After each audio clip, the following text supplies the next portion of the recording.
Ladies and gentlemen, welcome back to Dad Voice. Tonight we're getting back into Tangled by Emma Chase. We left off with our hero Drew at his lowest. If you haven't heard it, check the link in this video and click the like and subscribe buttons while you're at it. Are you ready to learn how he got there? I know we always like to see the downfall before the rise. So, without further ado, let's get tangled.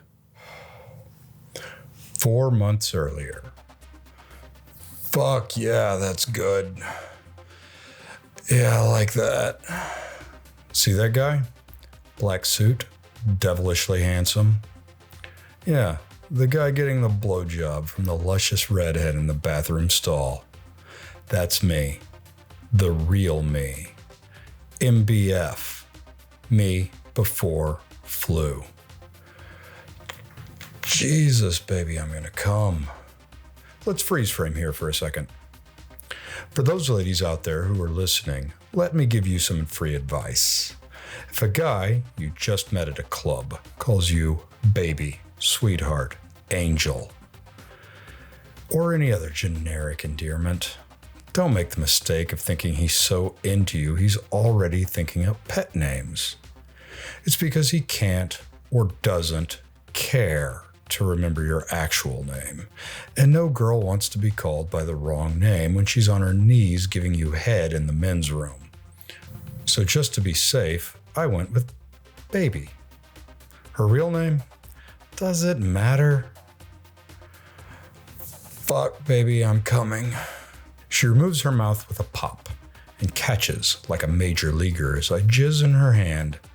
Afterward, I move to the sink to clean up and zip up. Redhead looks at me with a smile as she rinses with a travel-sized bottle of mouthwash from her bag. Charming.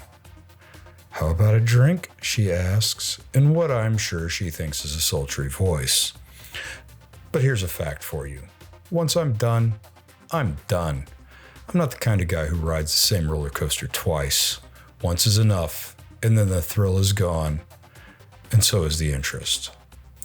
But my mother did raise me to be a gentleman. Sure, sweetheart. You go find a table.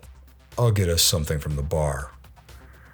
Redhead put in quite an effort sucking me off. After all, she's earned herself a drink. After leaving the bathroom, she heads for a table, and I go toward the oh-so-crowded bar.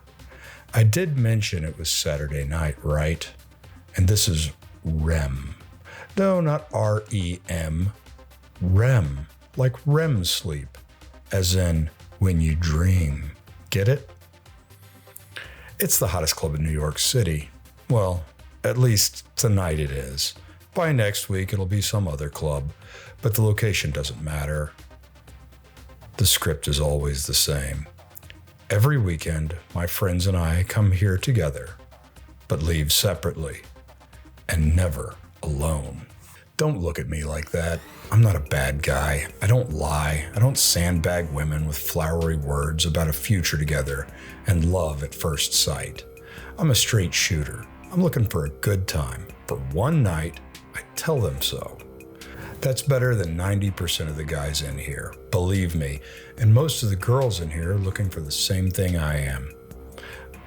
Okay, maybe that's not exactly true, but I can't help it if they see me, fuck me, and suddenly want to bear my children. That's not my problem. Like I said, I tell them how it is, give them a good time, and then cab fare home. Thank you, good night. Don't call me, because I sure as shit won't be calling you. Finally, getting through the crowd to the bar, I order 2 drinks. I take a moment to watch the writhing, twisting bodies melt into each other on the dance floor as the music vibrates all around. And then I see her, 15 feet from where I'm standing, waiting patiently, but looking a bit uneasy amongst the arm-raising, money-waving, alcohol-craving herd trying to get the bartender's attention. I told you, I'm poetic, right? The truth is, I wasn't always. Not until this moment. She's magnificent, angelic, gorgeous. Pick a word, any fucking word. The bottom line is, for a moment, I forget how to breathe. Her hair is long and dark and shines even in the dim light of the club.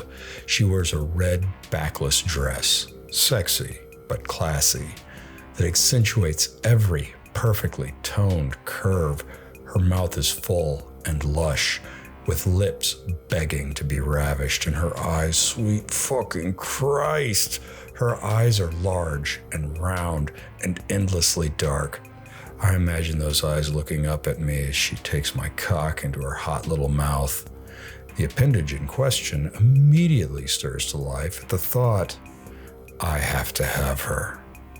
I quickly make my way over, deciding then and there that she is the lucky woman who will have the pleasure of my company for the remainder of the night. And what a pleasure I intend to make it. Arriving just as she's opening her mouth to order a drink, I intervene with, "The lady will have." I look her over to surmise what she would be drinking. This is a talent of mine. Some people are beer drinkers, some scotch and soda, some an aged wine, others are brandy or sweet champagne, and I can always tell who's what. Always. A Veramonte Merlot, 2003. She turns to me with a raised brow, and her eyes appraise me from head to toe. Deciding I'm not a loser, she says, "You're good." I smile. I see my reputation precedes me. "Yes, I am, and you're beautiful." She blushes, actually turns frigging pink in the cheeks and looks away. Who blushes anymore? It's goddamn adorable.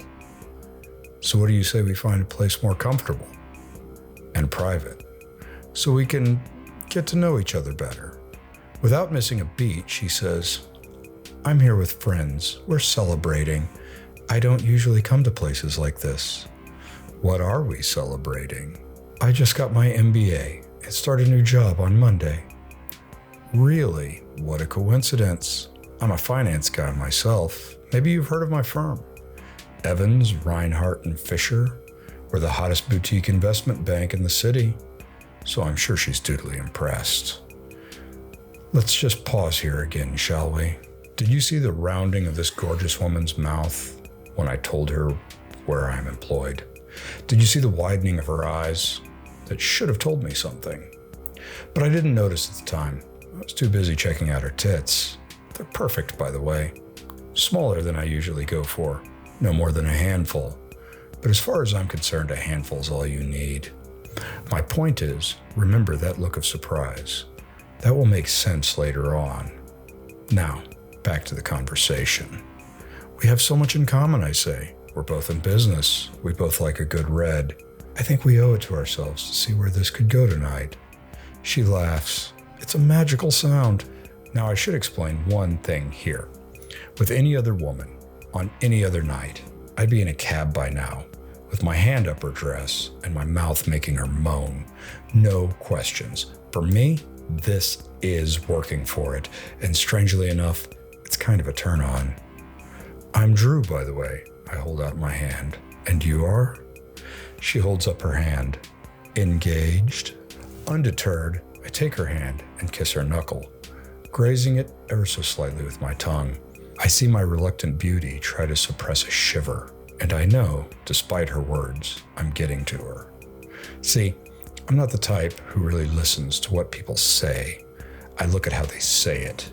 You can learn a lot about someone if you just take the time to watch the way they move, the shift of their eyes, the rise and fall of their voice.